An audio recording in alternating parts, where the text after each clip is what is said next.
Hey you, ready to get your feelings hurt? Let's dive into the top 10 worst games of all time. If you love any of these, well, that's on you. We're talking about games so bad they make you question the meaning of life, or at least why you ever picked up a controller. Seriously, these games are like that weird smell in your grandma's basement. You know something's wrong, but you can't help but get a whiff. So buckle up, bros, it's about to get brutal. First up, we've got the granddaddy of bad games, the one that almost killed the entire industry, E.T. the Extraterrestrial. This game is like trying to find your way out of a cornfield, blindfolded, with your legs tied together. Seriously, the graphics are worse than a 5-year-old's drawing, the gameplay is about as fun as watching paint dry, and don't even get me started on that infamous pitfall mechanic. I mean, who thought it was a good idea to have E.T. constantly falling into holes? Did they even playtest this thing? This game is so bad, it's legendary. Next up, we've got Superman 64, a game that makes you wish you could fly away from your console. This game is so glitchy, it makes The Matrix look like a documentary. Seriously, Superman controls like a drunken pigeon. The graphics are blurrier than my vision after a 3-day gaming bender. And those infamous ring challenges? Don't even get me started. I'd rather wear kryptonite underwear than play this game again. Hold on to your butts because we're about to enter the twilight zone of bad games with big rigs over the road racing. This game is so broken it's actually kind of fascinating. I mean, where do I even begin?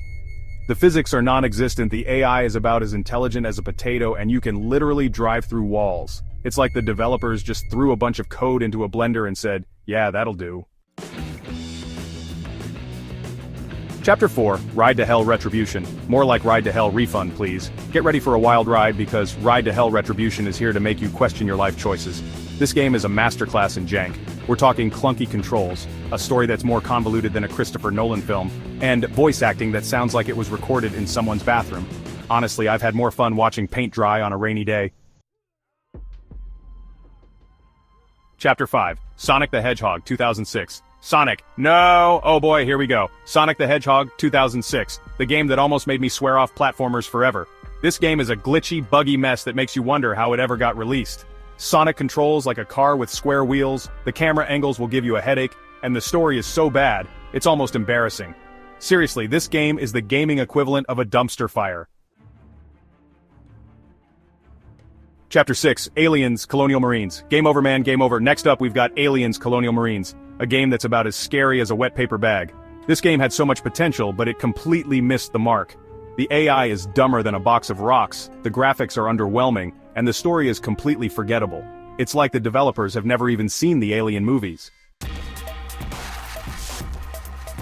Remember John Romero, the guy who made Doom? Well, he also made Daikatana, and let's just say it wasn't exactly his finest hour. This game is a buggy, unbalanced mess with a story that's more confusing than a Rubik's Cube. It's like the developers spent all their time on the game's infamous marketing campaign and forgot to actually make a good game. Oh boy, Bubsy 3D. Where do I even begin with this one? This game is so bad it's almost impressive, the graphics are atrocious, the controls are about as responsive as a brick wall, and Bubsy's voice acting will make you want to claw your ears off. Seriously, this game is a masterclass in how not to make a video game. They made a Rambo game? Oh, they made a bad Rambo game. Rambo, the video game is about as exciting as watching grass grow. The gameplay is repetitive, the graphics are blander than unseasoned tofu, and the story is completely nonsensical. It's like the developers just took a bunch of generic action movie cliches and threw them into a blender.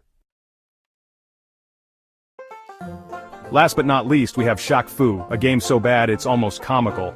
This game is like a fever dream gone wrong.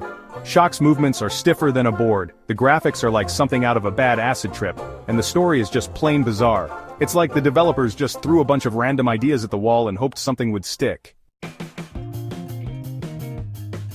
There you have it, folks. The top 10 worst games of all time. If you love any of these, well, that's your problem. Don't come crying to me when your controller spontaneously combusts from the sheer awfulness of these games. But hey, at least we can all bond over our shared trauma of playing these digital disasters. Don't forget to like, comment, and subscribe if you can handle the truth.